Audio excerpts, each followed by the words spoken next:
Dr. Gamma, we must meet with Plasma, Lord of the Piano People.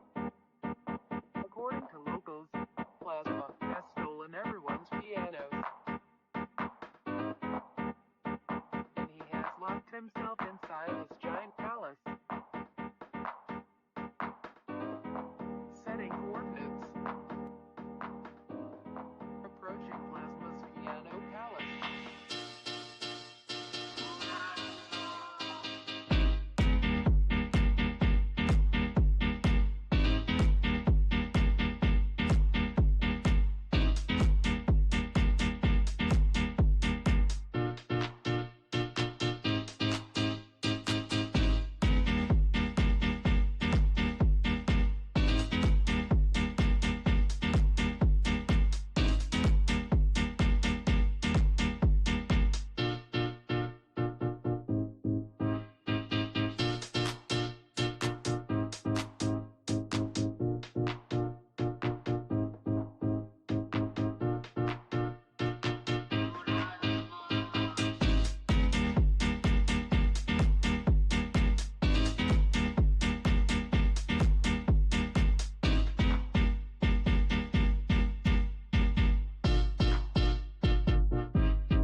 Holy fuck.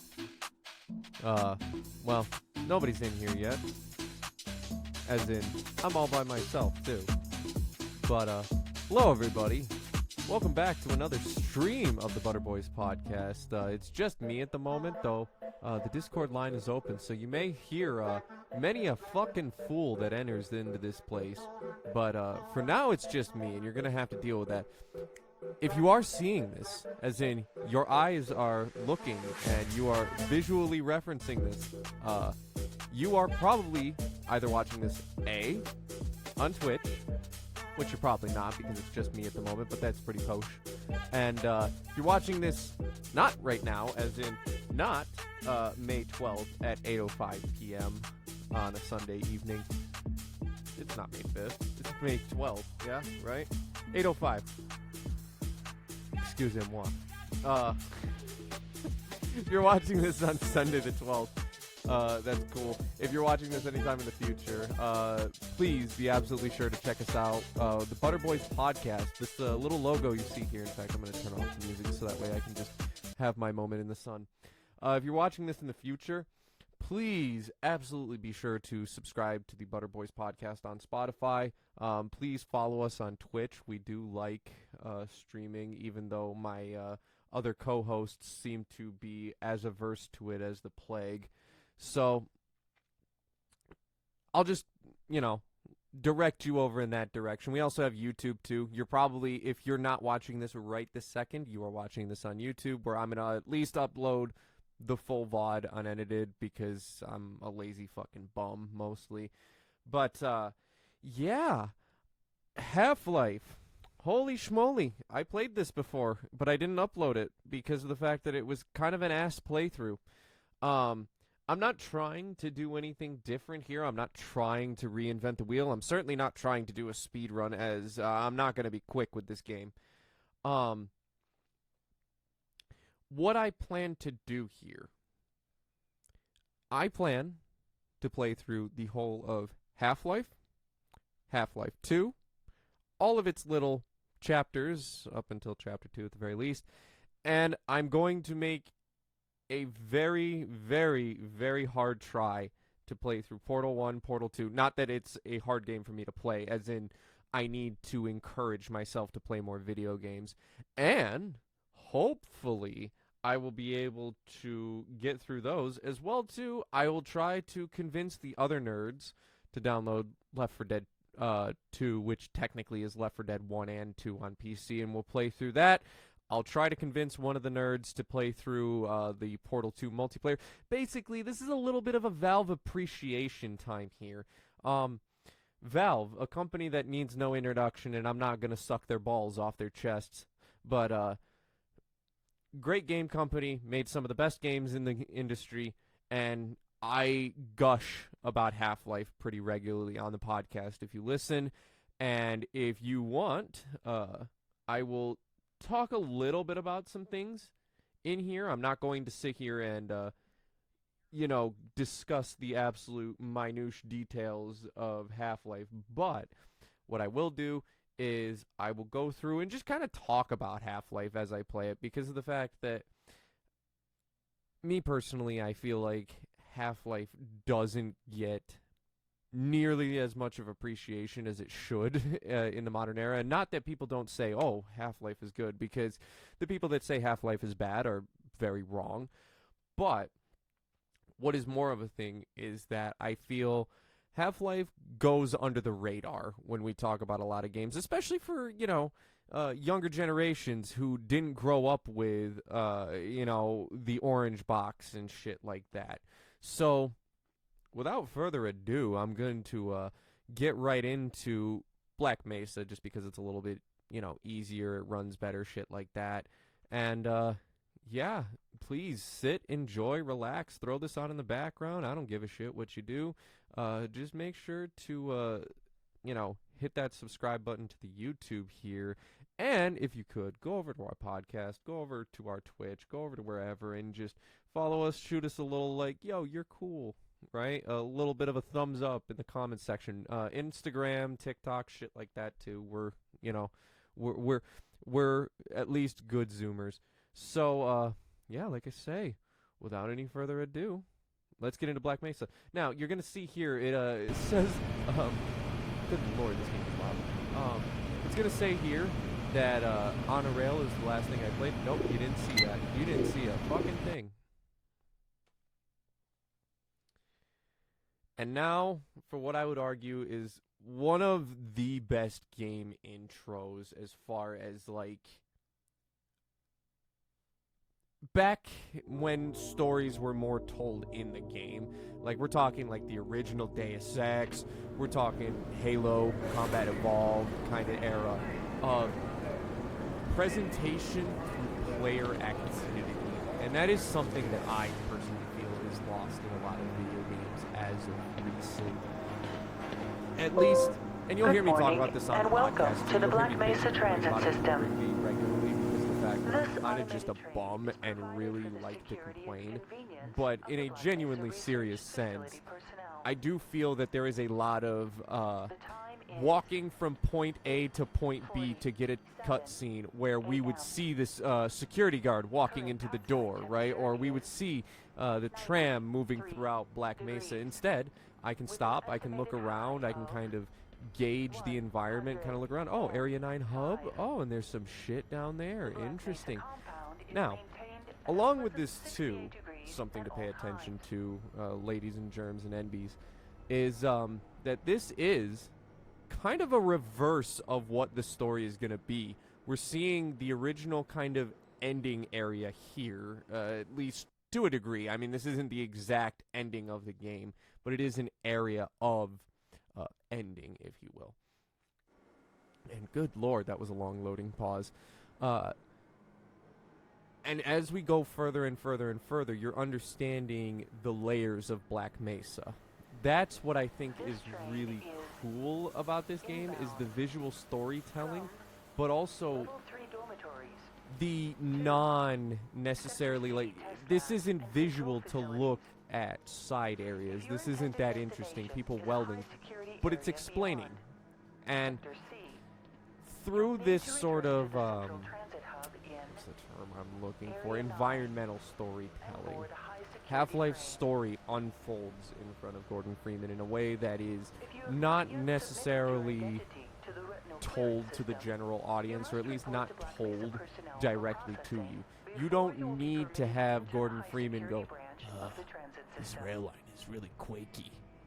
Oh, about to enter this elevator.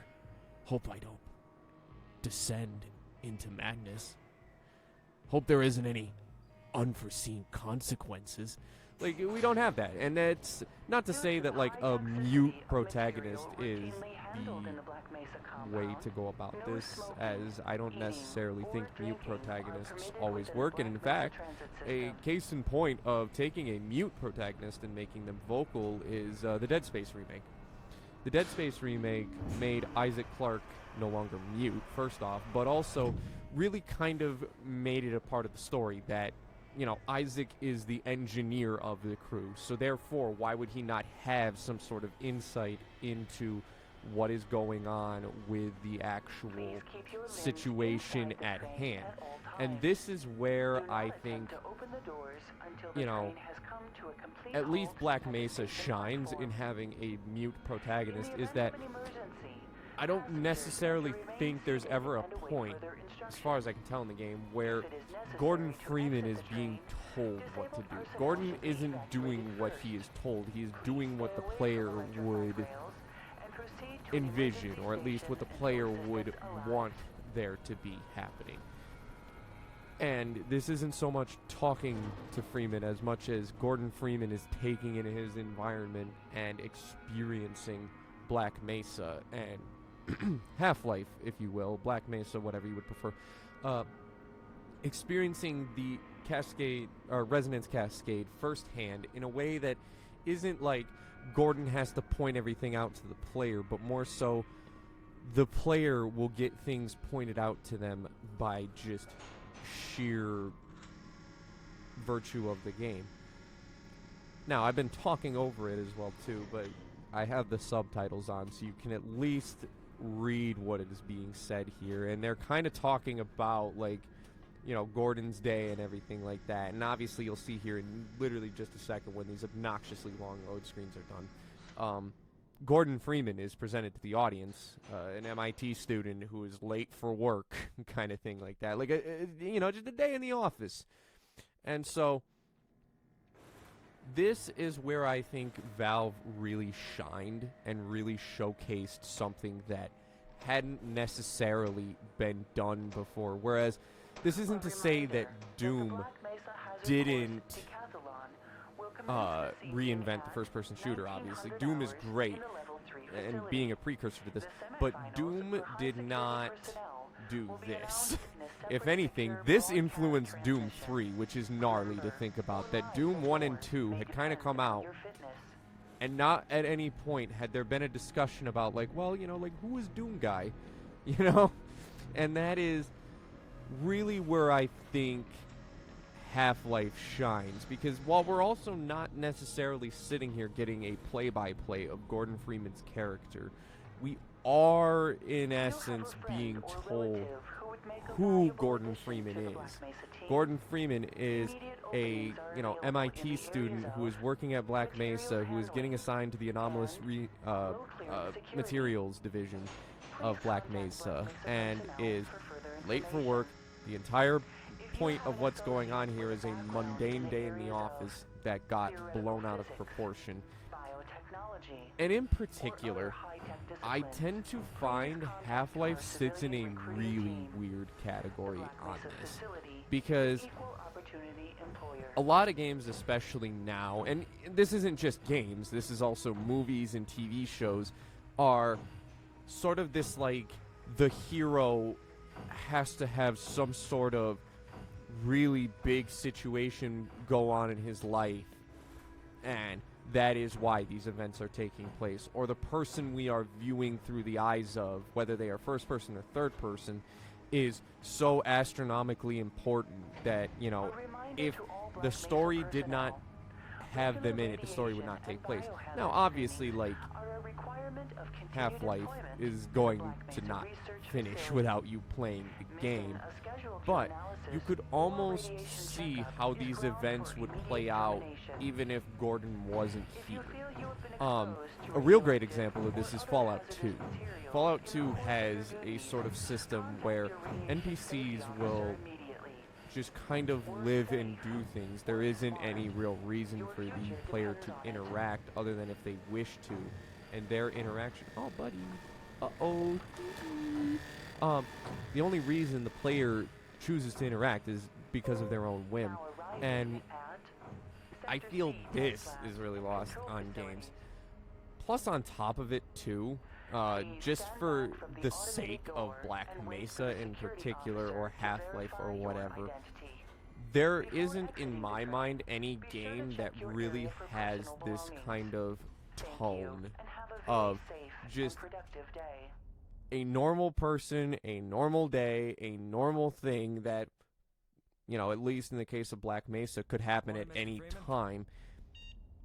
And no one is the wiser of it, except for the players and the characters in it.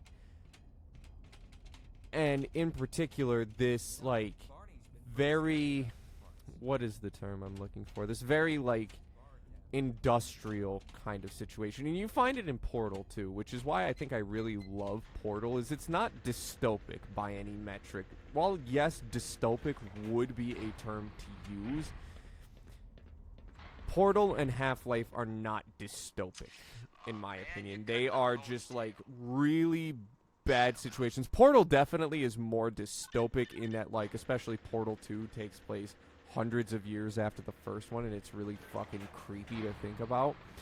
But, like, the concept that, like, you know, this is just a world in which people live in, and that this is just an office, essentially. Like, there's not enough games about the office, you know what I mean? Like, for all that it's worth, there is the Stanley Parable, which, for all that it's worth, it's made off of Source Engine, so it's kind of a cop-out. But, like, I guess the Stanley Parable would be another game that I would say kind of falls into this sort of a category of a game that really takes in this, like, not dystopic, but really fucking grim atmosphere, I guess. And from here, I'm not going to do as much yapping now. I'm going to actually try to, like, play the game and interact here. Obviously, we can see G-Man here talking to this scientist, and that is some really interesting shit going down here. But let's see. Can I go this way? Got the wrong airlock, Mr. Freeman. You know I can't let you through here. Wow, that's mean. So, alrighty. Let me talk about the game and what we're doing right now. So right now, we're just Gordon Freeman, late for work. I mean, everybody you talk to is like... If this is anything less than a full-scale code red calamity... Of course, the first guy I talk to doesn't vindicate me. But a lot of them will say, like, hey, man, you're a little late for work. What are you doing? Like, come on, get to it. Chop, chop. And so, this is... Morning, champ. Hello. I'm going to microwave Breen's food here. But there is a lot, in my opinion, about this game that just gets even better as you go through the story. And for all that it's worth, if you're on YouTube and you've never played this game before and you're seeing this for the first time and you're going, wow, I want to watch this jackass play through this game, don't do that. Go play it for yourself. It's a really good game. It is something genuinely all of its own. I would recommend playing Black Mesa since it's a little bit more updated in the controls and in how it's played. But at the same time, there is something about just the overall, and it's just Valve games in general, like the overall tone. It is deeply anti-dystopic in the messaging, but the way it is done is, it's like, this is not just like Mad Max kind of world. This is, you know, science gone wrong, corporations gone wrong, but not corporations bad. It is just, there is a lot of series of unfortunate events that lead to this situation. And it is really just, honestly, a breath of fresh air sometimes to play this game, just because it sits really in its own. And I hope as you watch, you really kind of gather that it falls under its own category. It is not bound by anything that really, and I mean, for all that it's worth, this game is 25, 26 years old. You know, this was setting the template for how future games would be played.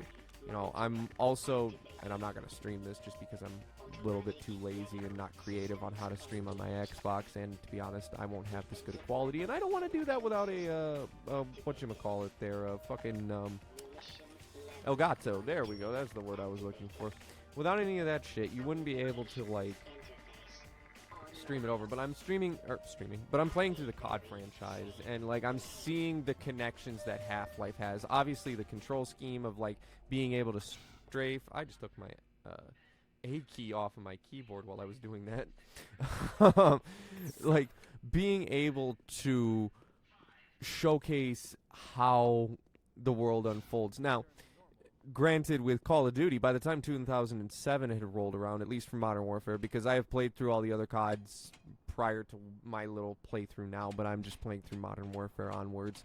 And the one thing I noticed is that, like, there is a lot of emphasis, Right like, on through, yes, sir. on the player's actions, but there is a lot that does unfold around. And I will say this, and I've said this till I'm blue in the face, but Half-Life existing means every good first-person shooter, every good, you know, story narrative where the story is kind of laid out in front of you. Like, they all have Half-Life to thank. I mean, we wouldn't have Halo if it wasn't for Half-Life. Doom, especially Doom 2016, would not exist if Half-Life did not come along. I mean, every Valve title after this, and I could gush over this game until the end of time, but really what I want to do is I want to start start playing the game. So a lot of this here, the reason why I'm talking over it anyways, is just because of the fact that we're walking through the halls of Black Mesa, and this is where, like, I think the first example of narrative storytelling is going on. And in fact, let's just kind of run back here. So obviously you have, like, the different labs, you have the different parts, and how they're laid out makes, you know, some sort of sense. Like, the plasma and the ion chambers are all down here. There's security clearance to get into these deeper parts. And this is where, you know, I find a love just in video games, is when there are these, like, really light kind of stories being told. And now they're going to chastise me for being late for work, and I'm going to listen to them for a second. Down to the test chamber. We've boosted the anti-mass spectrometer to 105%. Bit of a gamble, but we needed the extra resolution. The administrator is very concerned that we get a conclusive analysis Fuck of today's Breen. sample.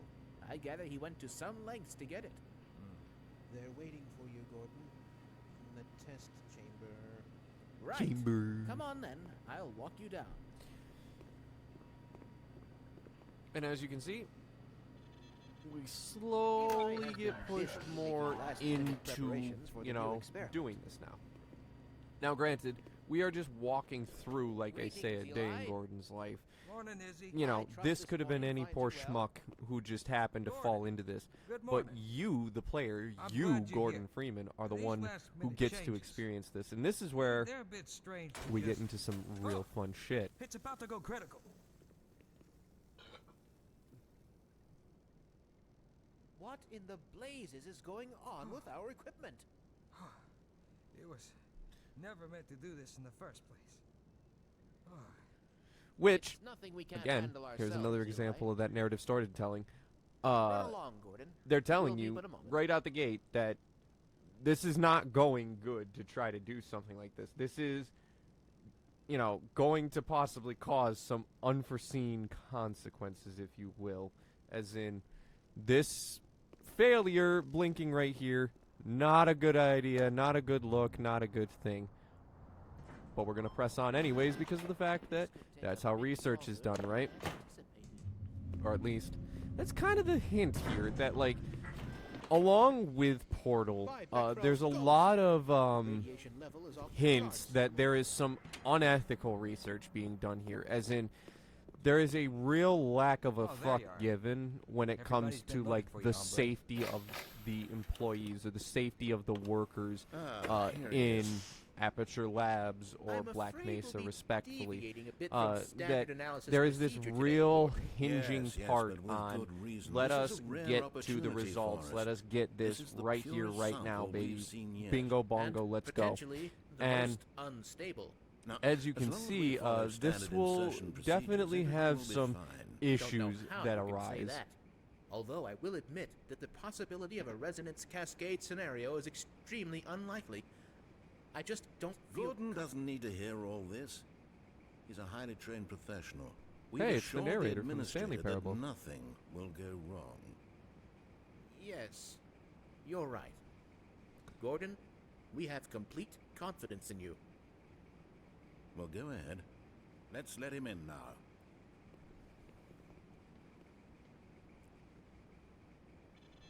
And away we go to go push a cart into a beam that may or may not end up killing us. Which, through the foreshadowing, you know, the player should know, obviously, that this is going to be an issue. Testing. Testing. Everything seems to be in order. There's a loud fucking truck. All going right, past me. Gordon. Your suit should keep you comfortable through all this. The specimen will be delivered to you in a few moments. Now, if you would be so good as to climb up and start the rotors, that way we can bring the anti-mass spectrometer to 80% and hold it there until the carrier arrives.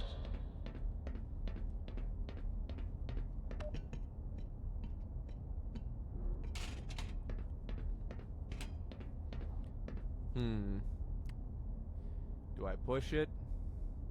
Is this thing on?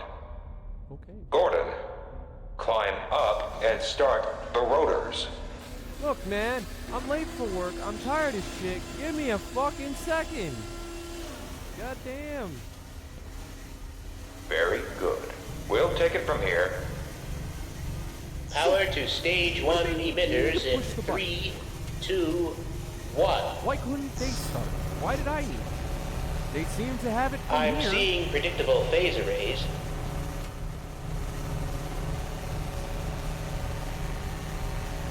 Also, the one Stage thing that, 2 I'm emitters gonna talk about activating Black Mesa, now. like you're just, Gordon, we cannot predict how long Talking the system about can why I operate love at this level. both, Nor how and long why the in reading some will take. ways I do Please like Black work as Mesa quickly as more, you even can. if that is a slight crime Overhead to do so. capacitors to 105%. So I have played through Half-Life many times at this point. It's probably Um, not a problem. Playing through a game that feels more But like I'm showing a Half-Life small 2 feels a lot better, discrepancy but in- also having this Well, kind of no. visuals. These It's are well within beautiful acceptable visuals balancing it.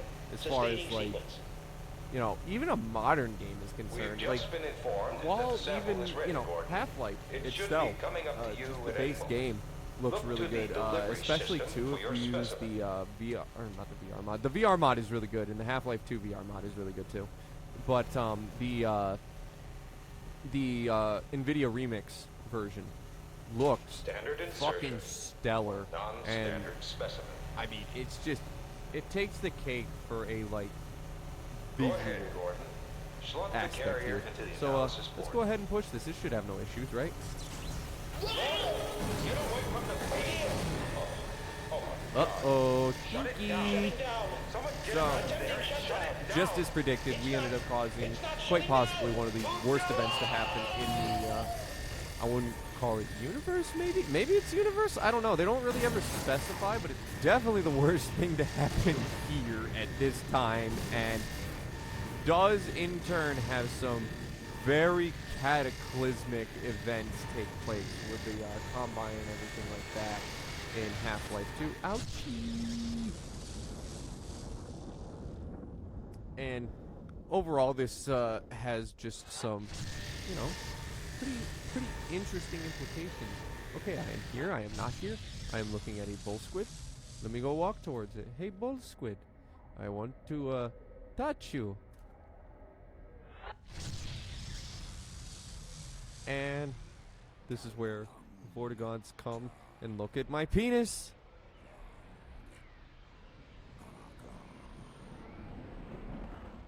Ah, yes. Nice girth. Much length. We have reached unforeseen consequences. So, now, Gordon Freeman is on what I would argue the worst day of work ever. This is single-handedly the worst thing to happen to a person. I really think in any possibility, because of the fact that, like, Gordon is stuck by himself in most of these instances. There's not a moment where Gordon, like, isn't really running through it on his own and is really, really clearly trying his hardest to just, like, put up with it, because I'll be real, if it were me, I wouldn't call it submission, because, like, how do you submit in Gordon Freeman's case? Like, how do you stop doing what you're doing? But, like, at the same time, what are you gonna do? And this is more of the stuff that Half-Life really brings to the table, in my opinion, that I think a lot of games nowadays can't really measure up to. Not to say that, like, Half-Life or even Valve are some just goated god developers or goated god game, whatever. It is that there is something refreshing about being able to stop in the game. The story still takes around you, and then you're never really taken out of it. You have the control of what parts of the story you are seeing and what parts of the story you are interacting with. This could only, I guess, get more if it had, like, some real, you know,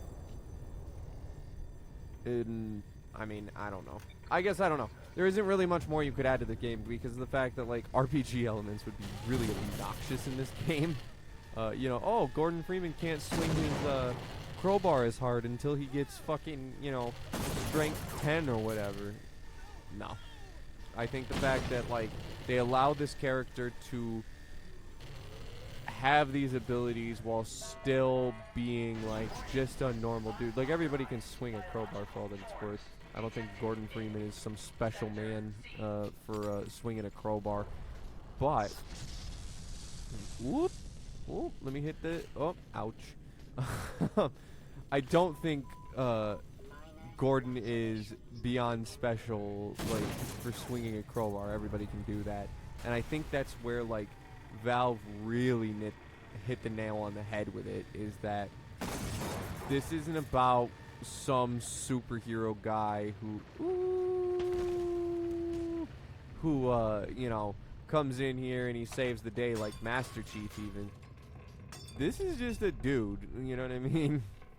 And that really is the ultimate kind of thing for me, is that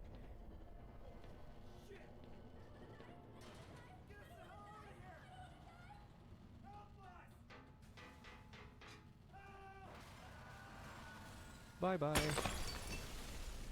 Ooh! Along with it too, Source Engine is really great for shit like that. That's where I think Valve really won, was making the Source Engine. But yeah, I mean, I'll glaze this game constantly throughout it, and I'm going to repeat the same shit over and over again about how it is, ouch, inarguably the greatest game ever made. You know, if you listen to our podcast at Spotify.com, and go in .com, like as if a motherfucker is going on the website to listen to Spotify, and especially the podcast. You at least have the app. You're not a total fucking noob. If you listen to our, what episode was it? There was a recent episode where we talked about, like, all our favorite games, and I very much mentioned Half-Life. I think Half-Life hits the nail on the head of, like, my favorite video game. Just because the story, the pacing, and everything surrounding it is done so well that it is truly hard, in my opinion, to find a game that still hits in that same way. That's not to say that there haven't been, but there are a lot of times where you're taken out of things. I guess really the only other games that kind of hit in this sort of a way would be the Bethesda run of Oblivion, Fallout 3, Fallout New Vegas, and Elder Scrolls, motherfucking shit, Skyrim. Not to say that, like, Morrowind and before, for instance, is not good, and not to say that everything after Skyrim is totally ass, but there is a lot of time I find that, like, those games in particular tend to put you in the driver's seat more, but they also tend to take you out in that, like, this is what I was saying about Fallout 2, for instance. Ouch, fucko. Is that your character as the Dragonborn, for instance, is so ungodly important that if he is not at any place or time in the line, then, you know, oh, well, the story can't continue. You know, this person got kidnapped from a village, but yeah, let's make it so, you know, the village never goes looking for the person that was kidnapped. They're just going to always be like, oh man, like, you know, we need the main character, the Dragonborn, for instance, or whatever, to come and get them. Why would we do it? It's the Dragonborn's duty. And you're constantly centered as the point in the story, and that to me tends to take me out of video games, or at least like kind of, I don't know. It feels like there's a lot of too much importance on being the main character rather than being like, you are just, you know, present to the situation. Whether you do anything or not does not affect the story. Now, like I say, with a game like Half-Life, that is not even the case, and my own, you know, opinion here is not even really in line with it. But that's the thing, I can contradict myself because I'm the content creator and I'm allowed to do so. But in all seriousness, there is a constant need I have found. Bro, look behind you! Look behind you, bro! Whoa! Dinky! Watch out! And right there, a little bit of narrative storytelling. You get to see how the head crabs work. They grab onto your head. If you didn't know they were called head crabs before, you now would kind of maybe... Ouch! You maybe would call them head crabs. You didn't see that. I am not the worst at video games. I just have no health. I haven't found a health spot. And I could run back to the... Can't see it. Maybe I should set up a face cam sometime for one of these. But my disappointment is immeasurable. I hate myself. I really do. Viewers and chat alike, I hate myself a lot. But yeah, there is this really kind of like fun part about this narrative storytelling. Now, are cutscenes bad? No. And is there something wrong with having breaks in the game? No. A great example of this is Dead Space. Dead Space doesn't take you out of the game ever, and maybe because Burn's such a fucking pussy, he won't play this game, or he won't play this probably either because he's just a fucking bum. But he won't play Dead Space probably because he's a pussy and he won't admit it. He did say, and I quote, "That shit is gnarly as fuck," and I've never experienced anything similar to it.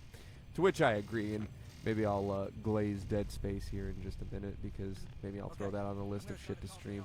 But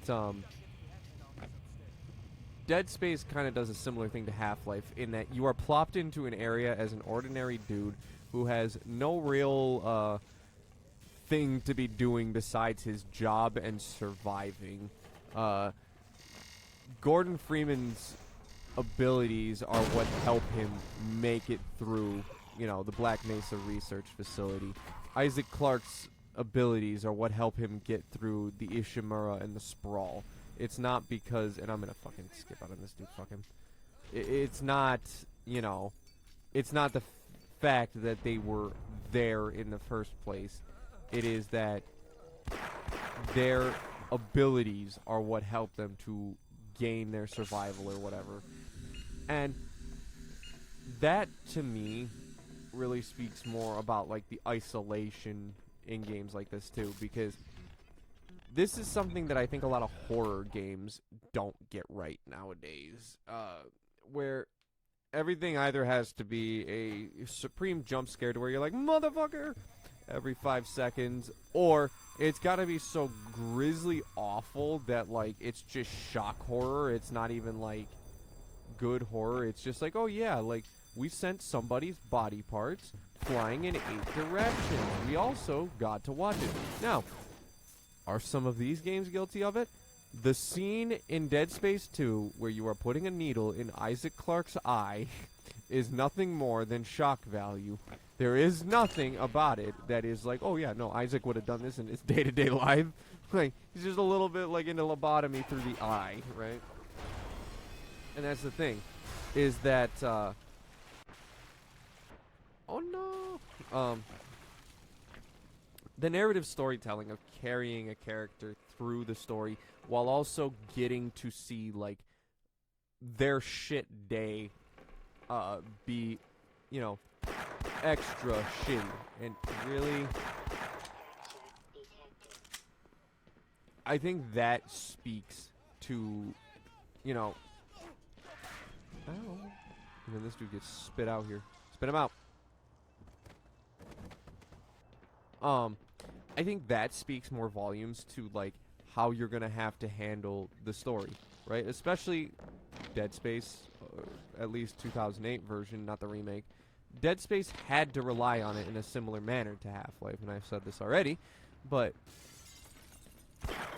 less about, you know, the person you're playing as and more about the situations in which they're in, which are what I would argue less than good. The fuck? Oh, hi. I saw the barrels moving around me, but I didn't see him. Okay. Less than exemplary. That would be the word that I'm looking for, I guess. Situations where, like, being fucked would be the nice situation and the nice way to describe your current, you know, current life, because there ain't no better way to describe it no matter what you do. And this is where, at least to me anyways, Half-Life succeeds, Dead Space succeeds. I'm rambling on about it too, just because of the fact that I love the game so goddamn much. I have no ability to not glaze them up so hard, but they really are, like, just two of the games that I think hit on this. And you know what? I'm gonna make a dedication here to those at home, or to those not in chat, but definitely at home, but maybe in chat. I don't know. Maybe you're here some way, some shape or form. I will play Dead Space since Burn is too much of a fucking pussy to do it, and especially if he hears this, he'll go, "No, I was gonna play it. I just was gonna play it by myself because I can't have people talking to me while I play it." In reality, he's just so fucking scared of all the noises and the shit. It is a really stressful game. Good game. But it definitely works best, yes, in a, you know, quiet environment where you have the lights off and you're by yourself. But it's more fun, you know, to kind of laugh and have a little fun with it. Take the tension off. Ease it in a little bit. Dead Space is fucking horrific. And that's the other thing. Now to just kind of switch gears and talk about, like, different games that I love and whatever. Like, I'll talk about Dead Space for a second, since I'm not on the podcast. I don't have three others telling me I can't talk about it like this. Dead Space is just genuinely terrifying in ways that I can't quantify. Like, in a genuinely serious way. Dead Space is hands down the scariest fucking game I've ever experienced. But also, too, one of the most, like, really real-world exhilarating. There's only a very small handful of horror games, too, that actually kind of fall into this category, where horror is not, you know, Slender Man jump scare extravaganza. Horror is, let's make it so you feel like just the overall sense of dread, or, like I say, as Byrne described it, just the most gnarly experience where you are, like, running around the Ishimura as quite possibly one of the most horrific fucking experiences happens.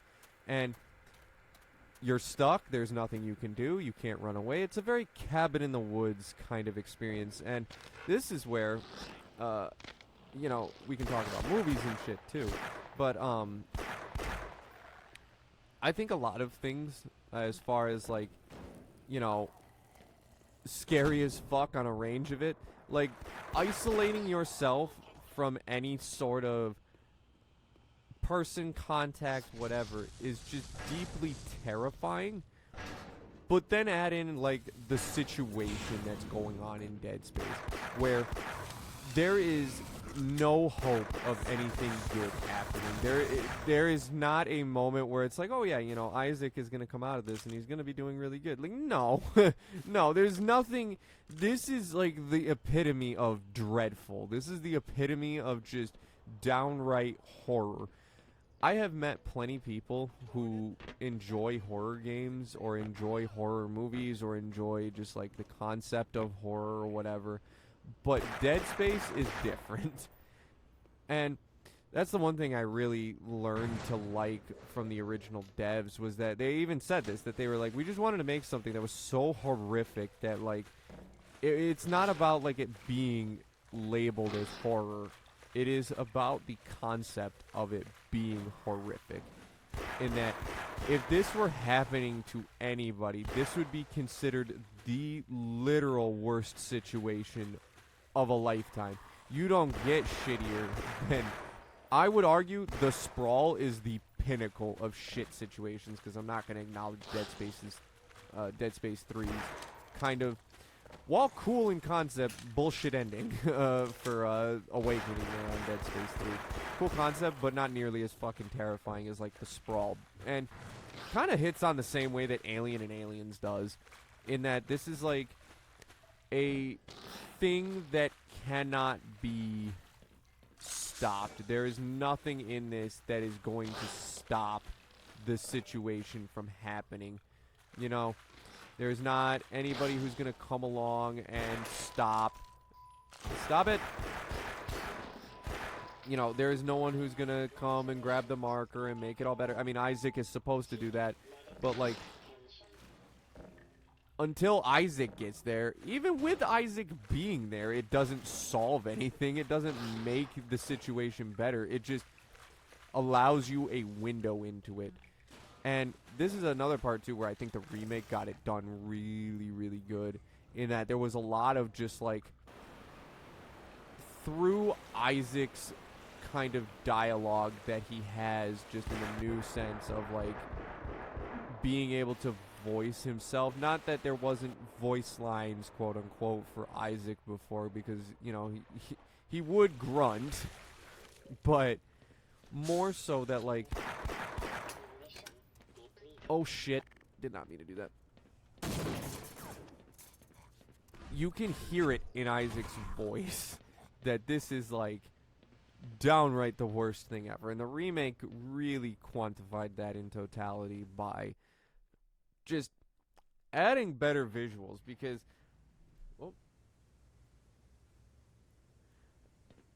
bot ass chatter, go away. Got my attention away from Dead Space for 5 seconds to sell me horse shit.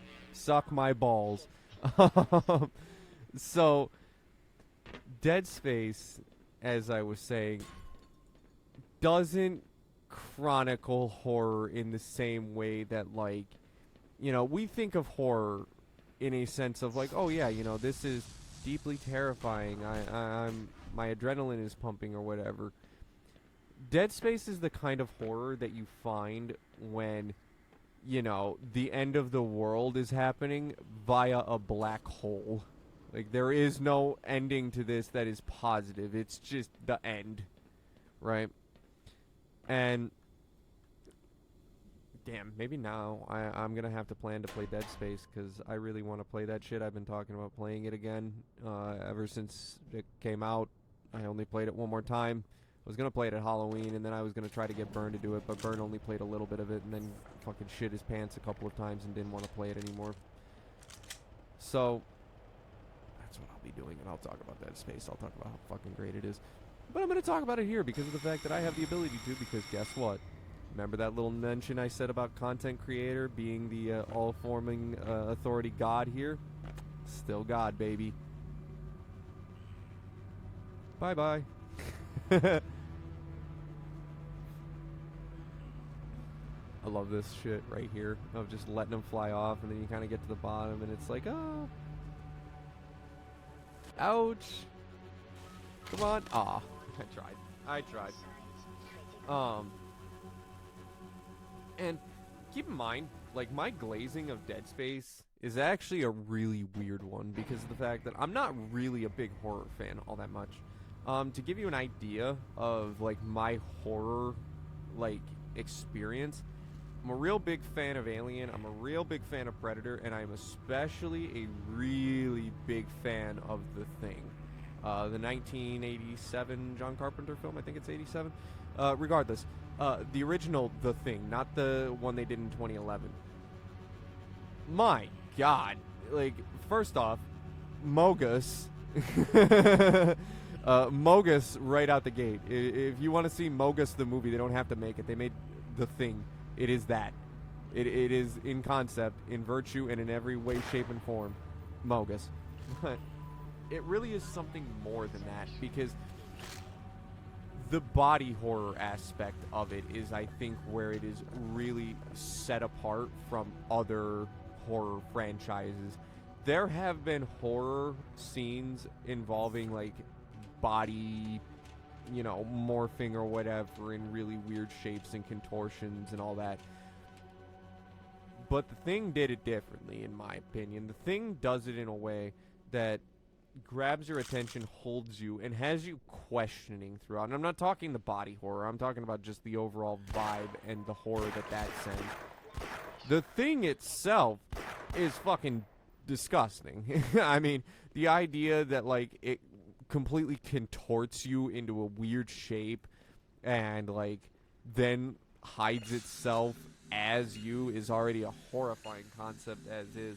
But when you really take into account that it is straight up just a, you know, a being that existed, that, you know, because it could have existed in 1,000 different forms, and all it does is it just assimilates who it is and does so in a very, like, breaking of the celery pattern. And if you don't understand that, go look up, like, Foley artists doing like bones breaking and shit like that. It's a horrific sound when you really, like, break it down to what it is.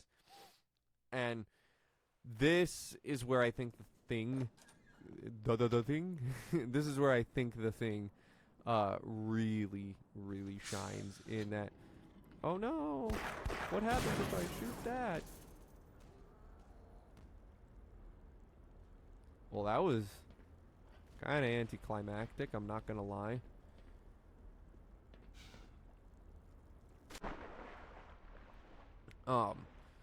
The Thing is less, like I say, about just, you know, oh, this is brutal as fuck, and more about, like, that uneasy feeling where a character is walking down a hallway, or in the case of The Thing, hanging out with other people, and you're going, huh, I wonder if this person has assimilated or not. There are hints throughout the movie that one person is, that another person is, or whatever, but it's never explicitly stated who is right out of the gate.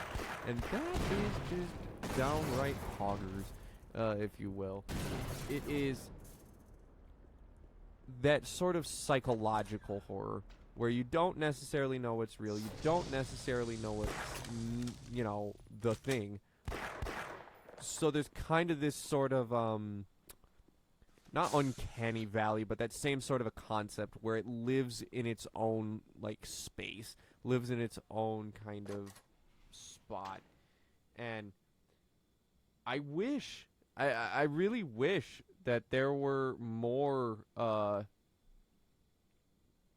things like this, where it's the isolation and the environment that's terrifying, not, you know, not Mr. X chasing you, which is ironic because of the fact that I do love Res Evil 2, I love Res Evil 4, and I love Dead Space, which all kind of, not Res Evil 4 as much, but, like, Res Evil 2 has Mr. X, obviously, and Dead Space has, fuck!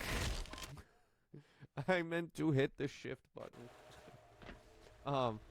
Where Dead Space has, the fucking, the regenerate. Well, this is not an ideal situation. Dead Space has the regenerator, which is just a Mr. X clone, and for those uninitiated, Dead Space is a love letter to Res Evil. If Res Evil, like, took the same level of horror, like, I'm gonna say something, and maybe this is a little bit controversial, but I also don't really hang out in these spheres enough to really give a fuck. But I'll argue this: and I'll say this until I'm blue in the face, especially with the remakes, Res Evil 2 is fucking terrifying. Res Evil 2 is downright fucking scary at times. Not with the Mr. X. Yes, Mr. X really does add a factor to it of being like, wow, this is horrifying. This dude is chasing me and not leaving me alone. He wants my phone number kind of thing. Whereas this just... it's everything in it that's, like, really grim. Again, like, leaving Leon to be in this, like, really lonely sphere all by himself. And in that sphere, there is just, like, downright creepy shit going on that isn't jump scares, but rather, like, you're hearing noises and you're feeling feelings that, like, are just discomfort. And now to jump back to motherfucking Dead Space here, especially with the remake, they did this really well of putting in, like, the heartbeat, like Isaac's heartbeat, and putting in this music that's just really haunting. Excuse me, I burped. Oh. Like, I'm seeing the headcrab death thing in the subtitles, and I'm also hearing it, and I'm not seeing where it happened. The remake did a really good thing about this, and this is the same thing, too, with the remakes of Res Evil 2. I'm not going to acknowledge 3, because I do know that's ass. And Res 4, even. Of just, like, providing this really fucking creepy environment, and, like, expanding upon it by doing the visuals that the developers would have done originally if they had the hardware to do so, if they had the technology to do so. This is, to me, like, the definitive way to play these games. Not for even the control schemes, because the control schemes are great, especially, like, Dead Space 1 adding, or the Dead Space remake adding, like, Dead Space 2's Zero-G section or whatever. What the fuck am I doing? Am I just in a side area and I always do this shit? Not just updating the control scheme or whatever, but genuinely upgrading the atmosphere of, like, these areas. Like, going through some of the original parts of... I mean, obviously, Res 2 is a great example of this, considering that there's an entire, like, several generations change and perspective change on the character. The entire gameplay is different now, where originally it was a top-down thing, and now it is, a third-person shooter, more in line with Res 4 and everything like that. But the real big thing being that, like, I think they're crazy.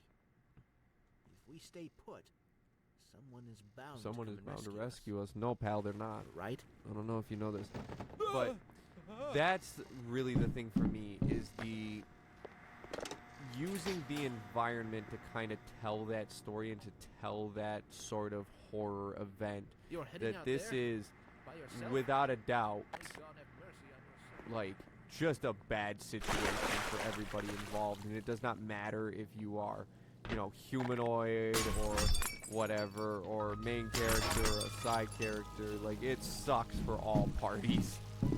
And the story was not the issue, at least for Dead Space. Same with Res Evil. It was not the story that was the issue. I do think in some ways it was the environment. No longer an issue, clearly. Now, you go into these environments, and their realness, the reality to them, is the part that really defines it, in my opinion, and why I'm kind of pissed at EA for not embracing this love for the Dead Space remake and going for a Dead Space 2 remake, is because I would genuinely love to see what the sprawl would look like in, Dead Space sort of environments, because it's not a graphics thing. It's not, 4K 60 FPS. It is, you literally go through areas that just look straight fucked. Like, there's no in between. There's no, wow, this area got hit less than this. especially with the Ishimura. There's not a spot where I genuinely even feel safe because these motherfuckers still brought it over where you still get fucked while you're in the store. So like that's that's a good example too of like how to make a horror experience. Like there's just not a safe moment there, and there shouldn't be, because in movies you have those safe moments, right? You have those moments where like our character is taking a breather, they've been getting chased and they ran in and they locked the door. Environmental storytelling. Shh, cutscene. The following message is transmitted at the request of local authorities. At 9:47 a.m. Mountain Time, a disaster of unknown type has occurred at the Black Mesa Research Facility, causing significant damage and failure to various power and communication systems in the surrounding areas. An immediate evacuation order has been issued for all residents within a 75-mile radius of the facility. And on-site military has been dispatched to provide assistance. Make sure to bring an emergency supply of food, water, clothing, first aid kit, flashlights with extra batteries, and battery-powered radios. Follow local evacuation routes, which have been marked by local authorities, and only use one vehicle. Do not return to the warning area until the all clear has been given. If you are not in the evacuation zone, stay where you are. If you are within the evacuation area and have no transportation, locate your nearest police department or military officer. Do not use telephones or cell phones, except in the case of emergencies. Stay tuned to local news media outlets for further details and information on this situation. And see, that's what I was talking about the environmental storytelling, right? See? I was foreshadowing my own conversation. I know that shit happens. That's the game. But that is such a cool little piece there that, like, most people would walk by it if they're not really, like, if they're just trying to play the game, they'll walk by it, right? You won't, you won't listen to them and be like, oh yeah, there was a fucking disaster going on and what's happening to, like, the outside world. But if you pay attention to these things, you realize that there's more than just the world. Behind you, buddy. If you, like, think about what is going on in these situations, you realize that, oh shit, I got some supplies. This doesn't just affect the Black Mesa facility. This affects, like, everybody in the surrounding area. This affects, numerous groups of people. I'm also gonna do that thing real quick. I go to take a piss, so I'm gonna shoot. I'm gonna go take a piss, and then I'll be right back. So if you're watching this live or with the VOD, you're gonna be staring at a nothing burger here for about a second as I go and I relieve my bladder. So enjoy.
Alright, don't worry everybody, I have returned.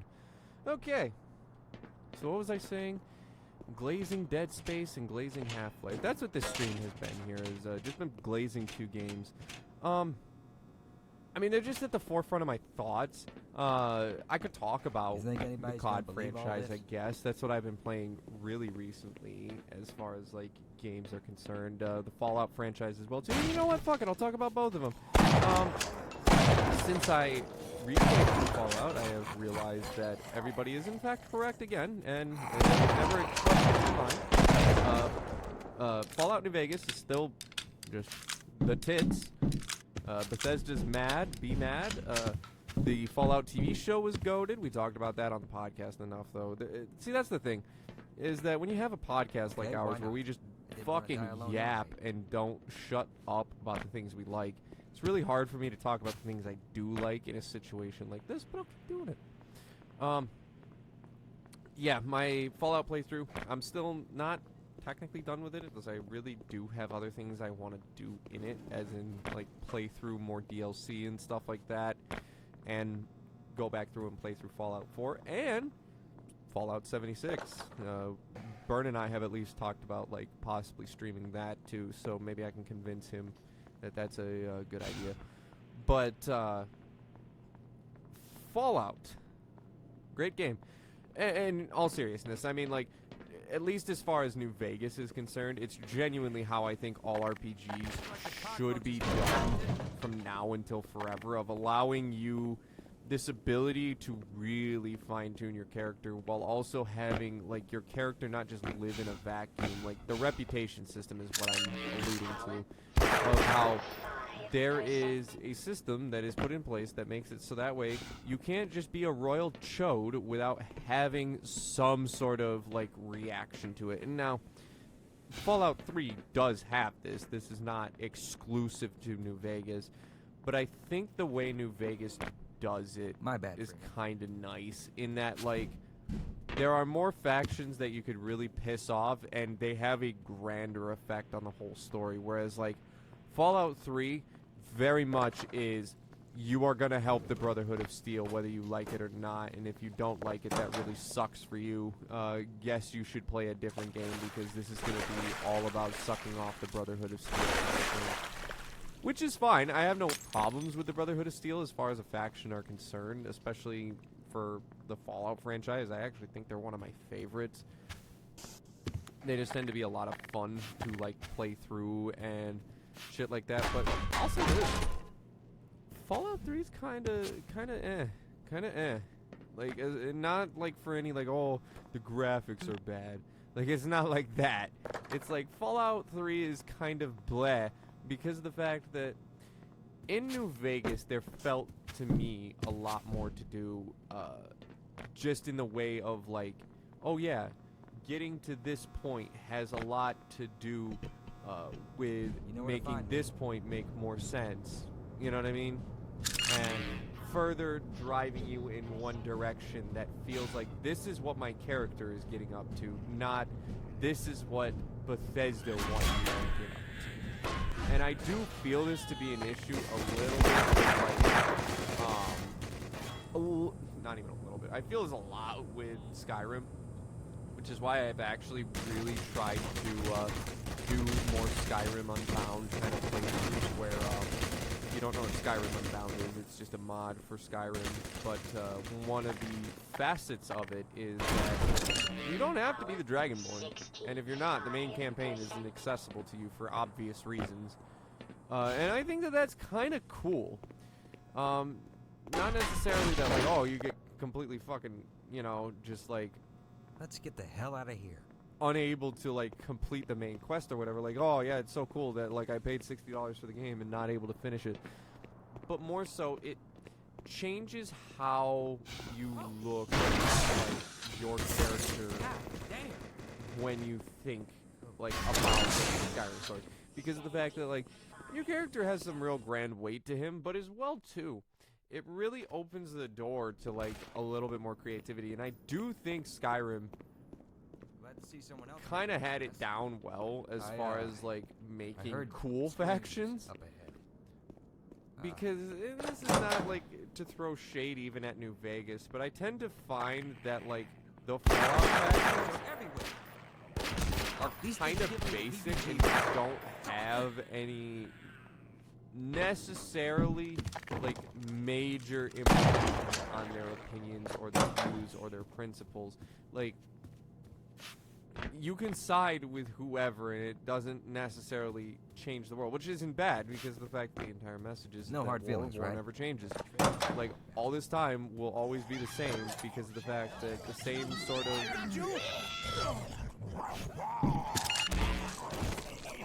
That's Holy nasty. shit! That thing tore them to pieces. Yeah, it did. I don't think we should stick around.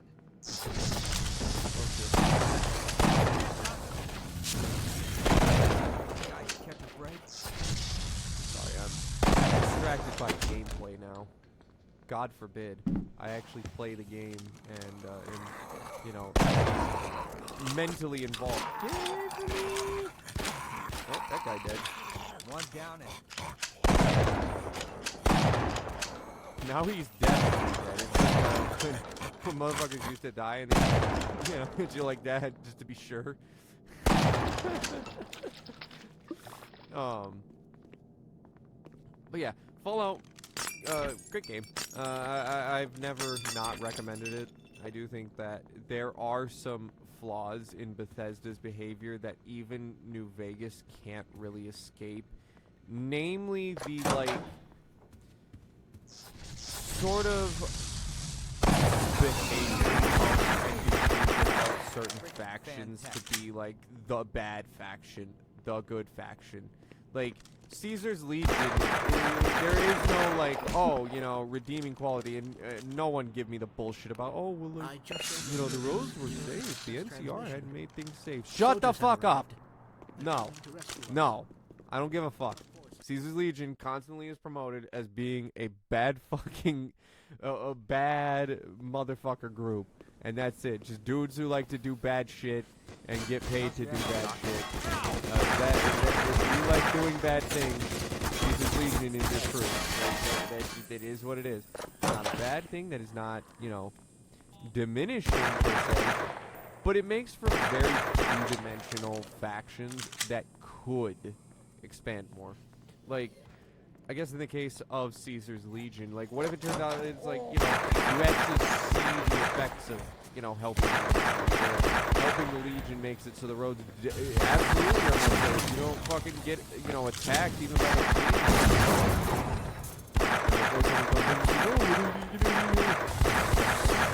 Not in vanilla, anyways. And this is not really a negative thing, I guess, but it's just like sometimes too it feels like some of the behaviors that you're doing feel a little inorganic just because you're doing them. Down here? Get topside. You're doing them because Bethesda is pushing you that way. You better reload. Rather than you feel some sort of call to do so. You feel like, oh yeah, this is the right thing to do. Hello. Then for Call of Duty, especially Modern Warfare.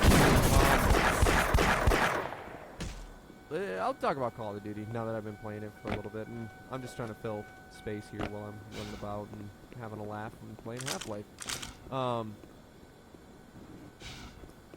Call of Duty, at least Modern Warfare. I mean, I have thousands of hours at least just in multiplayer between, you know, numerous consoles and PC and everything like that, and then on top of it I've played through all of the stories numerous times. The one thing that I guess really gets me is that there isn't a real, like, with the original 3 Call of Duties, and I'm gonna lump Big Red One as technically COD 1, even if it's not. I'm going to lump them all together. The original 4, whatever you'd like to call it. There is this sort of, like, History Channel aspect to it, where we are trying to, you know, explain history and trying to show you these, like, really, like, you know, strong events, you know, D-Day, and fucking, you know, Iwo Jima and shit like that. Yeah. Modern Warfare just threw that fucking out. And then just kind of pulled Treyarch into that same thing where it's like, this isn't a history game. This is, let's get our own sort of fantasy fiction. Again, not a bad thing, but I do think some of the context gets lost in it. Like, for instance, they call them loyalists and ultra-nationalists in Modern Warfare when there's clear iconography that could lean one way or another depending on it, but there isn't ever really an explicit state. And this is not to say, oh, well, you know, everything has to have politics in it or whatever. That's not the case. More so, though, a game about, like, why war is bad should be able to describe who the good guys and the bad guys are and not be afraid to say certain shit about that. That being said, Call of Duty, I tend to find, especially Modern Warfare, kind of has this, like, really fun it sits in, because it's not absolved of its, like, bias and prejudice given time. Like, there are definitely some things in it, and I'm not talking like, oh, they said, like, a bad word, and that now that bad word is, you know, cancelable, that's what it is, or whatever. No. More of, like,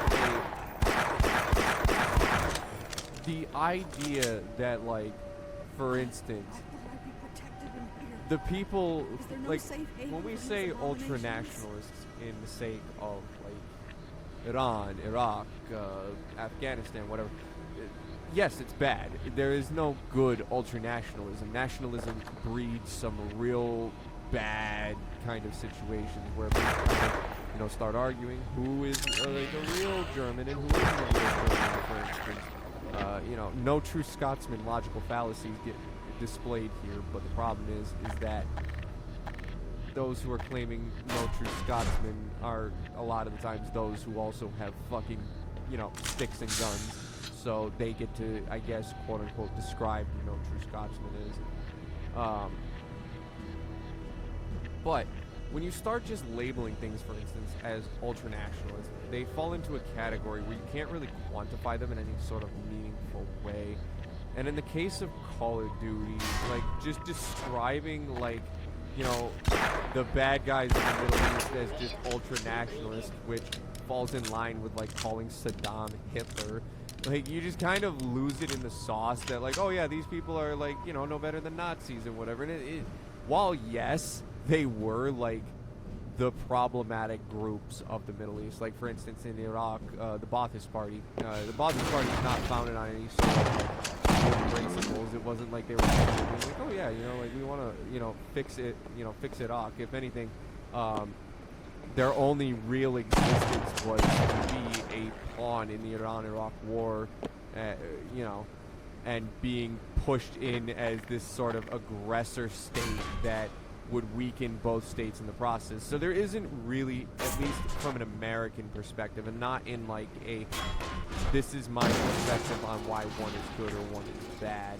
This has to do with, these are situations that cannot be quantified in one sort of like lumping of a group of calling them quote unquote ultra-nationalists, because an example, if your country has been, you know, controlled by the CIA for many numerous years at this point, being run by a, you know, Iraqi person seems a lot better than being run by, you know, the spook pal that gets put in place. And the same can be said for numerous states, but without delving into politics anyways, because this isn't about politics. The ability for, like, for instance, Call of Duty to kind of change the narrative on how people see, you know, enemy combatants is kind of important. And at this point in time, I mean, let's, you know, now we'll get into the history of things and why, you know, COD kind of has a little bit of bad issuance, because it's funny, because the messaging all throughout the games is straight up like being like, yeah, no, not only is war bad, but like the escalation of war is bad, because throughout it they're talking about how, like, yeah, no. We're trying to kill these guys, you know, that are about to, you know, bomb out fucking, I assume it's probably Baghdad. I can't remember off the top of my head because I also just don't pay attention. I drink beer and I do things I'm not supposed to. Sorry, Mom. And, make brain fried, but they don't ever really explain where like the Middle Eastern sections take place outside of the fact that they like, and if they do and I'm wrong and I look stupid, good, because I should probably pay attention more when I'm playing video games, but sometimes, you know, you get lost in the Ride of the Valkyries fucking intro for the Marines in Modern Warfare, and it's a little bit hard to pay attention to where you're invading. But this kind of played on some tropes that were going on just throughout America at the time, which I think is like where video games intersect with the real world and why like there does need to be like some sort of clarity in this, in that there is sort of this like ambiguous nature that like, oh yeah, the Russians are bad and, you know, the Middle Easterners are bad. Why? Because they're shooting at you. And that's it. Not to say that, like, you know, there was any justification in the real world, like, Ba'athist or ultranationalist parties, like, throughout the Middle East. Like, Al-Qaeda and the Taliban are not justified. And not even because of the fact that they did a certain September Tuesday, but because of the fact that, like, what their principles are, like, things that even in this country we find repulsive. And I'm not talking about, like, what, you know, the general stance being of, oh, you know, like, they mistreat women. We mistreat women in our country, too. Don't let these motherfuckers fool you. Oh, you know, they mistreat gay people. They mistreat gay people in this country very much. Don't let fucking society fool you. Everybody's very bad to marginalized communities, but the real bigger thing is that this sort of a... We're not going to explain who our enemy is, what our enemy wants, and what our enemy's beliefs are. Let me get out of your way, Doc. It's not so much a, oh, well, it's just like fluffing it or whatever, or whitewashing, and it's more so to a genuine side of it. Like, you create, you know, militaristic fervor, like, in people. An example of this is that, like, you know, they couldn't recruit my generation, for instance, through Rambo because it just didn't work. You know, they first off, they tried to go back and fuck about Rambo. But, like, along with it, you can't have, like, this strong character in our world because, like, it doesn't exist. Like, oh, where is he? I'm gonna just save you, dog.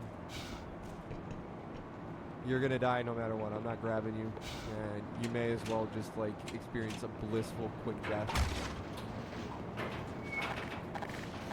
But this sort of a damaging mentality of we're not gonna discuss like who the enemy is or what their beliefs are, especially because of the fact that we might find that they align very similarly with like views that are perpetuated in our own country, and that could, you know, come back to us in a very bad and haunting way. But particularly how it just feels very vapid in some sort of a sense. Like, there is constantly like, oh my god, this is such a great fucking level that we got Hostiles, where like you start to realize that the military is a... Uh-oh, sorry, bro.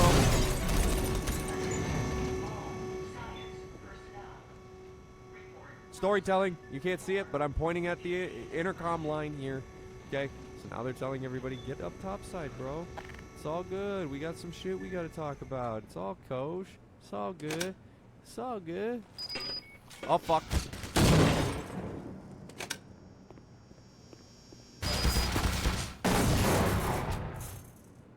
Dude.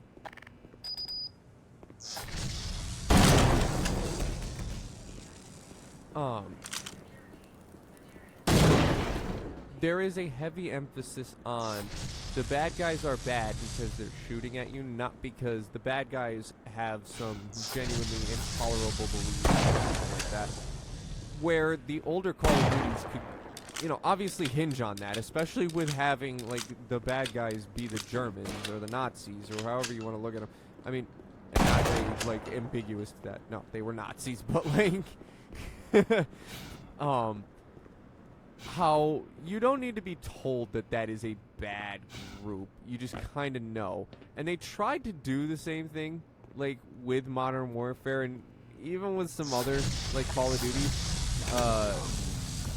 following that, while also being like, oh, we're going to just make our own story, and that's fine. Mostly because of the fact that I think that I have a strong belief that there's no fucking way, A, that, like, the State Department could sit there and be like, oh yeah, no, you can just recreate, like, Fallujah, for instance. Like, there's just bad things that went on between multiple parties to a point where, like, you can't showcase Modern Warfare as it should be showcased, right? And the same thing kind of happened, or rather, this then in turn caused this, like, ambiguity based upon certain factions within the Call of Duty sphere. Not saying that they are not good or bad, but that you don't like them because they're Russian and that's why they're bad. It's like a really bad 80s movie, you know what I mean? And you don't like them because they're terrorists, right? Like, again, bad movie tropes.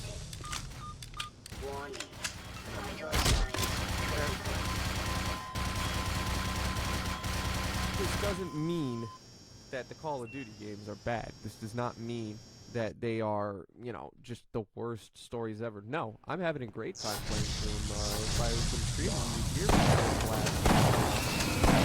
them, fuck! But they don't, I guess, have the same impact that they should when you realize that, like, A, you know, the original Call of Duties were based on, you know, historical, even if they were historical fiction, obviously, they're still based on historical situations that they can't really sit in any pocket and tell you, you know, hey, look, you know, like, for instance, with, you know, the original Call of Duty, like, they had no problem, for instance, talking about that, like, the Soviets were in World War II and it wasn't just America's day out, and that there were also British soldiers, there were French soldiers, there were Australian soldiers, there were all sorts of soldiers fighting in this war, that it was not just America coming and cleaning everything up. Does that change the overall narrative of World War II? Absolutely not. In this particular instance, not everything went down that way. And that's where I find people also, too, don't like some of the older games, because of the fact that there is a that history class is not taught you about very well, and motherfucker! So being learned on this stuff doesn't work. And as far as, like, you know, my education goes, it's the, you know, even the wars in the Middle East, it's very slim. I mean, I'm talking education from not my own personal education, by the way. My own personal education is a lot more than just like, oh yeah, terrorism bad, America good. And not saying terrorism is good or that everybody who fought against the U.S. is a terrorist, really. It's more so to say that when you look at, like, the battles in the original Call of Duties and you relate them to what they were in World War II, the overall implications and shit like that on... Fuck you.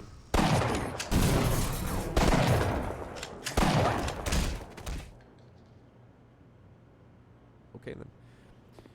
You understand the grand implications of World War II, right? We understand what was going on. We have a full fleshed out knowledge. We're taught about it in schools pretty well. I wouldn't say, like, you know, we're given every single detail of everything. Like, for instance, we don't really talk about Dresden and as kind of fucked up to just bomb civilian population centers and then brag about it.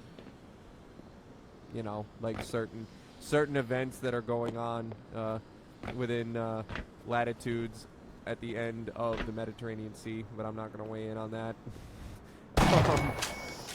Oh shit, fuck. Forgot about this one.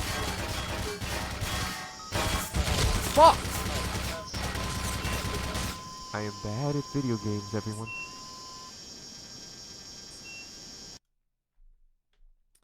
And I don't know how much longer I'm gonna play this. I wanted to play something else. But there is this like level of ambiguity that is raised, I feel personally, because of the fact that, like, in case people don't know, like, Call of Duty was used in the exact same way that Rambo was Top Gun. They were military recruitment tools that, like, you could just buy and have, like, in your home. This isn't, you know, the worst thing in the world, but it does have that we're not going to talk about the bad side of being in the military, and we're going to talk about how cool it is to blow shit up kind of side of the military. And yes, that is a part of it. There are plenty of people who do fight, you know, in frontline situations and are at the, you know, forefront of military operations. And yes, their stories are important, and yes, acknowledging that, you know, these things go on regularly is a good thing. But, I mean, advanced warfare even kind of proved the point. There is no modern warfare anymore. Like, Ghosts, same thing. Like, everything is waged by robots, and those piloting the robots live, you know, in fucking Texas or something. They're not ever, like, bothered by anything like that. They're not going to get fucking hurt. I also, the military doesn't really care about its recruitment rate at this point. But even at the time that, like, modern warfare came out, it wasn't that the military cared so much about recruitment rate as much as, you know, when we talk about, like, that era of American history, I mean, this is, you know, 2007, 6 years after 9/11. This is also 6 years after the invasion of Afghanistan, 2007, 4 years after the invasion of Iraq. Like, America was on a different grind at this point. I'm not going across the beams. Oh, shit. Shit. Watch out! Fuck! Over here! Good God. Is it safe? Sorry, guys. There is not as much, in my opinion, like, nowadays, just because of the fact that, A, like, the military has such a high amount of recruitment rate that it doesn't need to do it. But as well, too, like, the era in which we're talking about, like, there was such a gung-ho... Oh, this is... Now under military command. Ooh, spooky. This ultimately raises kind of the point that, like, America, you know, at the time had really entered into this, like, we fucking love the military. Not just, like, it's like that episode of South Park when they're like, no, like, you are in love with Christ. Like, you don't just love Jesus, you are in love with Jesus. Like, it's the same thing that was going on in America at the same time. Like, you don't love warfare and protecting the country. You are in love with the military and all this kind of culture. You do not love that you have a strong military. You are in love with that strong military and how... That was not good, guys. You can't be doing that. That's problematic behavior. Give me your gun.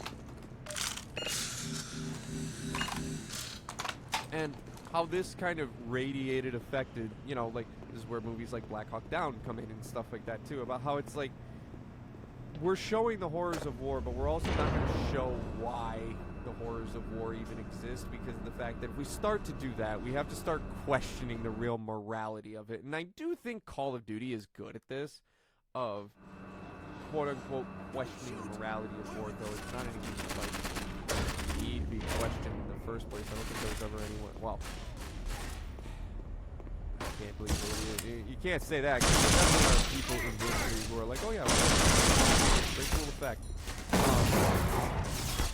But there aren't people being like, it's be in an endless state of war besides like the military contractors. Like even the worst politician will concede and admit to some degree that unless they are completely bought and paid out by military contractors, endless war is not beneficial to anybody. Military personnel. Prosecute. Fucking goddamn it! I think this is where, like, Call of Duty really does kind of call that out a bit, and where it does stand on just telling of, you know, a story, like being like, oh yeah, unbiased, we're gonna just tell you the story. Like, it stands out from that because the fact that, like, telling a story unbiased is still telling it in a biased manner. You're just not admitting your bias. Whereas, like, Call of Duty, like, definitely admits its bias for sure. That's why you never play as, like, the bad guys except for in No Russian. So there's always, like, an act for the bad guys to do to be bad, and for you to always find them bad.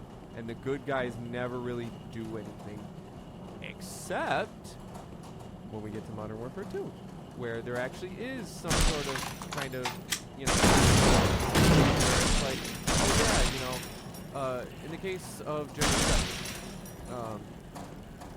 him talking about, if you pay attention to the monologue at the end of Modern Warfare 2, he's talking about that the scene in Modern Warfare 1 where the nuke goes off. You know, you're playing as Paul Jackson and you get fucking just eviscerated kind of shit.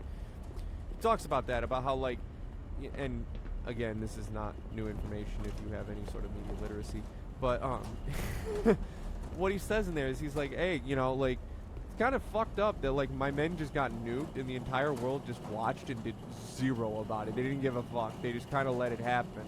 And that this is why war goes on, because the fact that they used it as staging grounds to commit more acts of violence rather than being like, wow, this is really fucked up. And so I do think that with its lack of, I guess, identity to the politics, there is some level of, like, you can take a back seat in what is good and what is bad. But I also think that this painting of, you know, you're playing as the SAS, you're playing as the U.S. Marine Corps, like, and just putting them as the good guys does not necessarily exonerate, in a sense. And, you know, I'm just some dumbass fucking content creator, YouTuber, fucking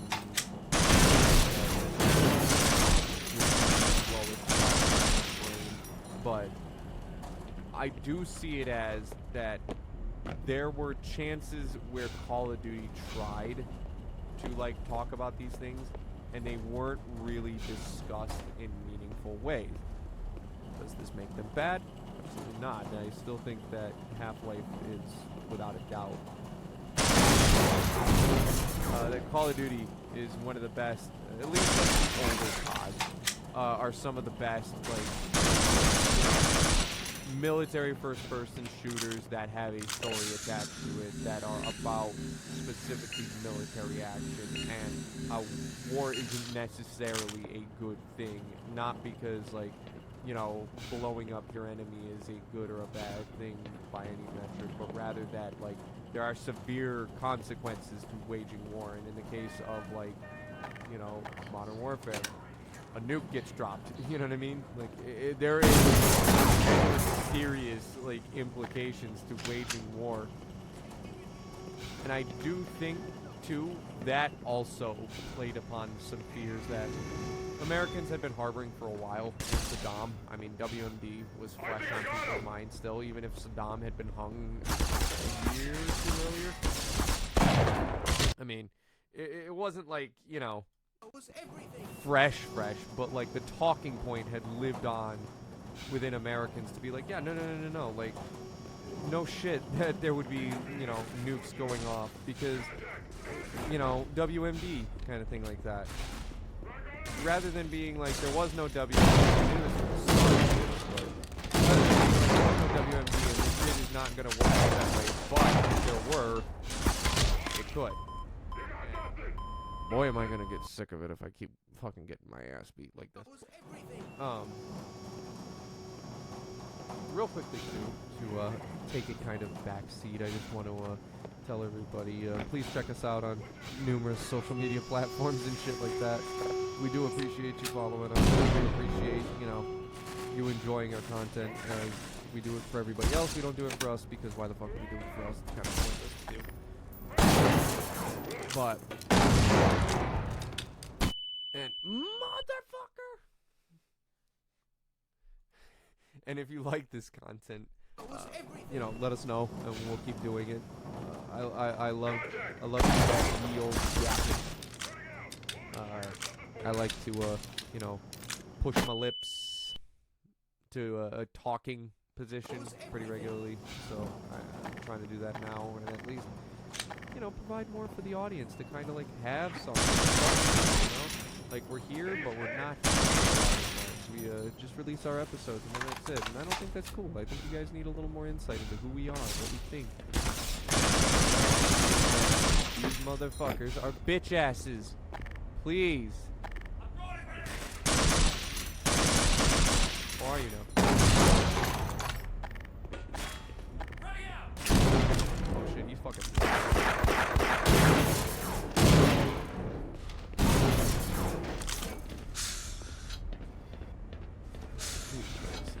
Okay. Talked about Fallout. Talked about Dead Space. What other games could I talk about? My childhood is full of the best games. I have no choice but to always have good games on my mind and in my replay box. And there isn't really anything I've been like replaying recently. I haven't really been playing video games. That's the kind of real shit part about like growing up and becoming an adult. It's not so much that like, oh, I don't like video games anymore. It's that I don't have fucking time. And even like the shorter games, like let's say, and this, the thing that I would argue is shorter games. Like, I think Dead Space tops out like 12 hours or so roughly. And you're like, you know, trying to not doing any side content or whatever. Like, it's odd. Like, I miss that, but I also like miss being able to like sit down and have 12 hours to play a video game, like playing shit on a weekend. You know, seeing the end of a game, which apparently I'll never fucking do with this one. Seeing the end of a game where like you played through the entirety of it, you got to experience the game, you know, the extra find all the hidden intel in COD, find all the puzzle pieces and shit, Banjo-Kazooie or whatever. Holy fuck, listeners, I am. I got a burp or a hiccup or something. It's just really killing me. No pun intended here for the amount of deaths I have in this area alone. But once the game starts shooting back, and in particular this really fucking nefarious AI that it is, where it like tries to and that's not like it's trying to fuck you. No, it's programmed to do so.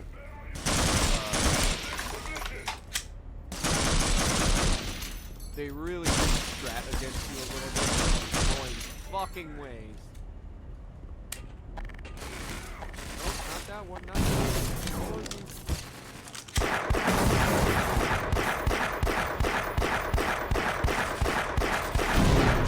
You shoot that fucking guy. You fucking see, right now, alright, it is 9:47. Listeners, viewers, whatever. I'm going to play probably another 15 minutes more, just to give you a heads up, so that way if you're listening to this or watching this on YouTube, you can start being like, oh, what am I going to watch next? We do have more content on the Butter Boys channel. You could also, we have one other video. I haven't uploaded other streams, but for a while we couldn't. And it was a real pain in the ass to get it to. So now that I can, I should. And I haven't really done it. And at this point, going back and uploading my old VOD of Black Mesa really seems kind of stupid.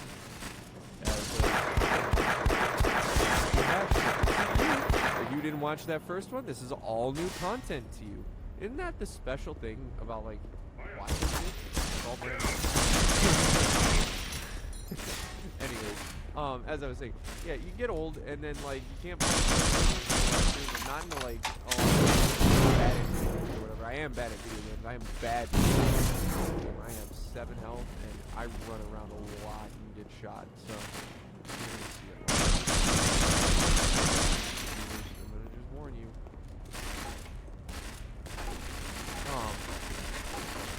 There is like a lost market, I think. Not necessarily short games by today's Half-Life short because it's only a few hours long. Like, I could theoretically play this in a day if that was something I wished to do.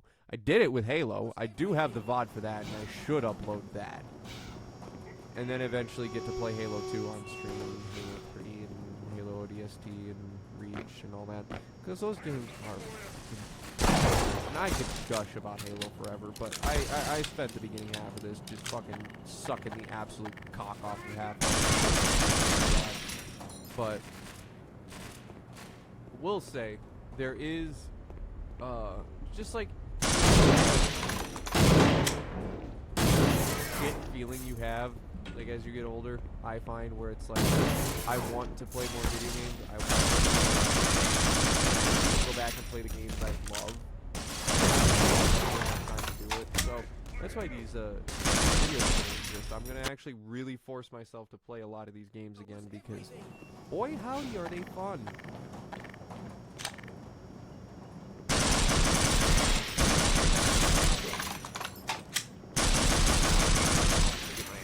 By a few Marines. It's really rainy too, so now I have a fucking ton of phlegm in my throat, so if you hear me go every so often, I'm dead, you know, a sick puppy or whatever. I'm just would like to not be anymore. Cool if it always rain as to make it so I don't have to fucking do this constantly. But the wettest dry environment possible probably.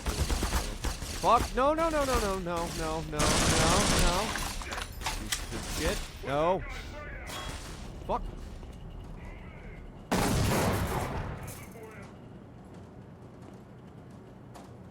I don't want to do this area.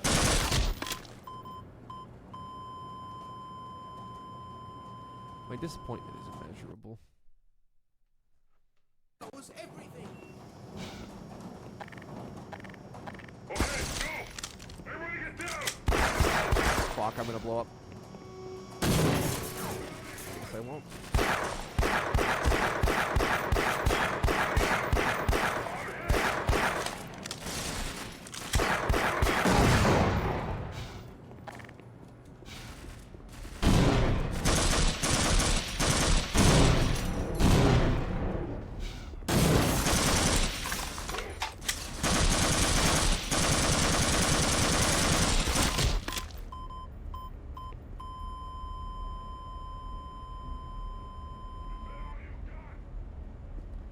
I'm a sad panda. I'm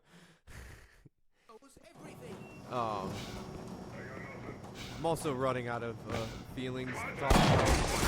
Boy, oh boy, when I get repeatedly killed like this is a real drain on the mental. Plus, I also don't... Normally, I'll have Travis talk to me, but he decided that he wanted to be a fucking scumbag and not join me here. Because normally I have it like a little co-host secondary podcast episode, right? Which is the other reason why I provide a little bit more content, because I have about as much editing speed as, like, you know, a slow fart. This is not to say that I don't edit or upload at all. No. They get edited and they get uploaded for sure. It just usually boils down to I'm busy during the week and I don't got fucking time to do that shit because why why would I, want to come home from work and then sit at my computer where I have to hear myself talk after doing it, already, like, as a quote-unquote job, right?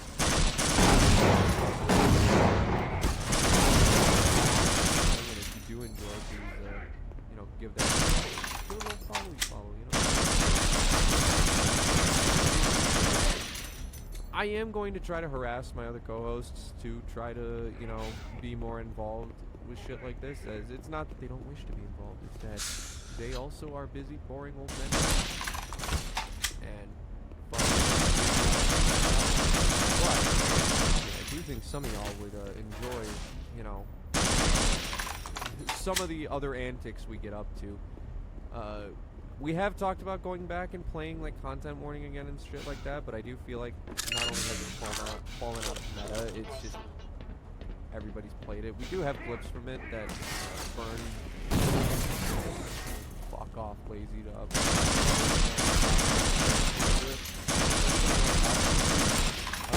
Message. Just say, hey, don't upload that shit. He also could Google it, but he just refuses to, and I don't through it. No.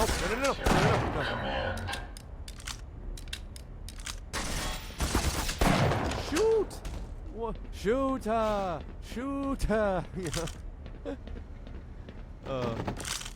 No, but I see, the thing is that I have the most fun doing this shit because of the fact that I like hearing myself talk, which is a real important part. So one thing I'll give everybody just a little bit of a tidbit, a little bit of an insight here. If you try to make content, the first thing you have to really be doing is be a horrid piece of shit and like yourself and like hearing yourself talk. That's the key to content creation. Like, yes, obviously, if we uploaded a lot more, we probably would have a little bit more traction.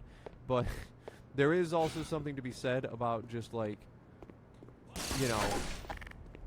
being slightly okay with hearing yourself talk. I mean, sometime maybe I should do this, like, where we record an episode and I go through about how I edit an episode or whatever like that, and, kind of show people my process and my behaviors, not because I think, you all should go and steal my fucking riff, but, more so that, like, I do think that, you're there is a lot of times is this good content, is this bad content, is this content we want to upload. At least the thing for everybody else, the viewer, as far as streaming goes, you get an unedited broadcast, you get a lot of, a lot of nothing in a lot of instances, which is the other side of it too, where, like, there's a discussion about how, you can't have just dead air. Like, I couldn't just...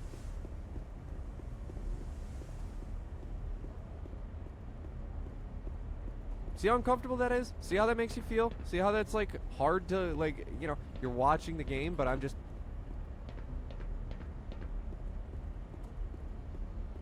It's a little freaky, isn't it? So it's just like one of those things where, I guess this is my little piece of advice to those wanting to make equally shitty content as we do. Don't stop talking, like hearing yourself think, and be so grossly overconfident in your feelings or beliefs or whatever that just, like, you don't give a fuck, Like,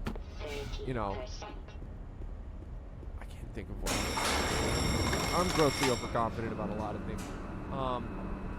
But what I am not grossly overconfident about is that we are now at that point where we're going to enter into surface tension. Everything is getting fucking bombarded and ouchified on the surface. Music's kicking up, it's very cool. And I'm going to disappoint a lot of individuals, in my brain, myself, where I'm going to do that thing where I stop streaming and I stop recording and I stop doing all that shit. some point I'll be talking about on the podcast. Just a little bit of an insight. Your boy Rob here is a little bit of a musician, so I gotta go work on some stuff for my band. I gotta go do some stuff so that way we can have music out, we can plug that shit on the podcast, and, be a little fucking arrogant chill. So I'm not gonna continue more from here. I'm gonna share it a couple of times just for the fun of it. And yeah, what a fun stream here. What a fun stream. So let me quit out of this here. Get a save so that way we come back here. All right, perfect. And I'll turn the tunes back on here. Give a little bit of an outro here and just kind of let everybody linger with it. Thank you all for watching. If you got to this point, that's super cool. You are a goated individual, and if I could send you a gift package of any sort, I would do so, but instead you should actually send it to us. We don't have a P.O. box, but maybe we will someday if people keep listening and saying that we're cool and funny. And if you're watching this video, congratulations. You have now made it to the end of part 1 of me playing Half-Life, or maybe this will be a part 2. Who knows? Maybe I'll split this up into 2 parts or whatever. I won't do that, though, because, to be honest with you, I'm a little too fucking lazy when it comes to video editing. I tend to take the path less traveled and try to not do it if I can help it, because it's a real fucking headache. But I do like doing it, and I do want us to upload more content, so hopefully me doing this and like kind of providing a little bit more to the YouTube, providing a little bit more to the Twitch, will open the floodgates to where the other homies will want to do it too. But anyways, if you're watching this, please follow us on Instagram, TikTok, YouTube. I'll put the links in the description. I'll actually go and do the extra mile so you can just not have to go and immediately try to find them. Like, Butterboy is official, but not everywhere, because, we're lazy and we like to be quirky. So, in all actuality, though, I'm going to end it here because of the fact that it's getting late and I got shit to do. I will discuss on the podcast maybe some band stuff, and hopefully here soon maybe I'll be able to post some music in that shit, and you guys will be able to hear it. In the meantime, though, I've been Rob. This has been a solo Butter Boys podcast stream where I was by myself talking to myself and you, the lovely audience. So if you are finding this out of the plethora of things, if the YouTube algo has dropped this in your lap and you stayed all the way to the end, you're a very cool person. You deserve all the good things that happen in your life, and I love you. But anyways, keep it cool, everybody, and yeah, bye, everybody.